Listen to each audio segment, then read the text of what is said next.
जिन आधुनिक और श्रेष्ठ मिसाइलों पर आज हम गर्व करते हैं, उनसे बेहतर सटीक मार करने वाली कृतिकाओं का निर्माण वैदिक मंत्रों से यहाँ हुआ था।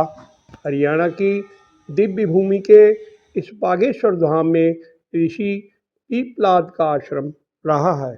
ऋषि पीपलाद और उनके पुत्र ऋषि कहोड़ द्वारा अचूक मार करने वाली कृतिकाओं के निर्माण का उल्लेख पुराणों में मिलता है। आज हम इस पूज्य भूमि के दर्शन आपको कराएंगे। स्वाभाविक रूप से 5000 वर्ष पुराना काम्यक वन अब यहाँ नहीं है। स्वयं प्रकट शिवलिंग के अलावा सब कुछ बदल चुका है, लेकिन ऐसे साक्ष्य मिलते हैं जो बागेश्वर धाम में पीपलाद ऋषि के आश्रम होने का संकेत देते हैं।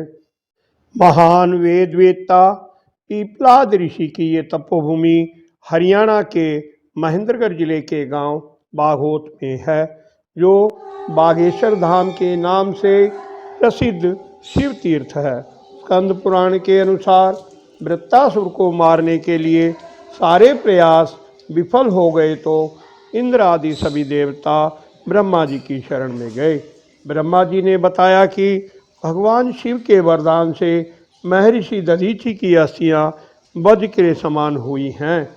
यदि उन अस्थियों से वज्र बनाया जाए तो उसके प्रहार से निश्चित ही वृत्तासुर मारा जाएगा। देवताओं की प्रार्थना पर महर्षि दधीचि ने अपना शरीर त्याग कर देवताओं को सौंप दिया।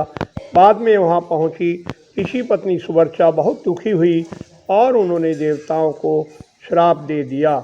माता सुवर्चा चिता पर बैठकर पति लोक जाने लगी तो आकाशवाणी हुई कि आप गर्भवती हैं, अतः आप इस समय ऐसा नहीं कर सकती।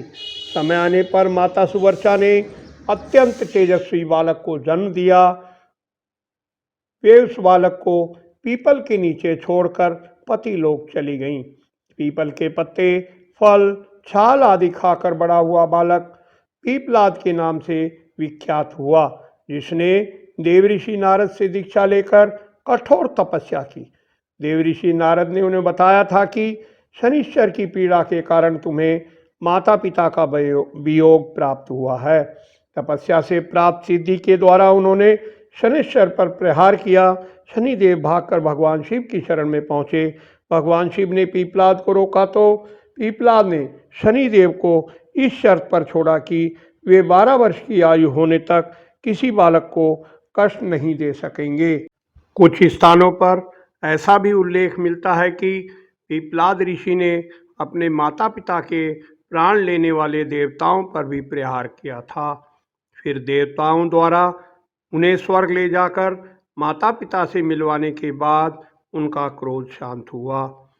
ऋषि पीपलाद ने अनेक वैदिक साहित्य की रचना की, जिसमें ऋग्वेद की पैपलाद संहिता प्रमुख है। ऋषि पीपलाद और उनके पुत्र ऋषि कहोड़ ने अनेक वैदिक मंत्रों द्वारा कृतिकाओं का भी निर्माण किया था, जिनसे अचूक मार की जा सकती थी।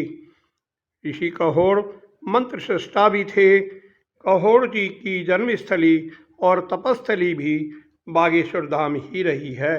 ऋषि पीपलाद के पौत्र अष्टावक्र की विद्वता की ख्याति पूरे आर्यभट्ट में थी। लेखक राधेश्याम गोमला ने इस संबंध में काफ़ी अध्ययन किया है और वे बताते हैं कि ये क्षेत्र काम्यक वन का हिस्सा था, जो उस समय सरस्वती नदी के दक्षिण तट पर था।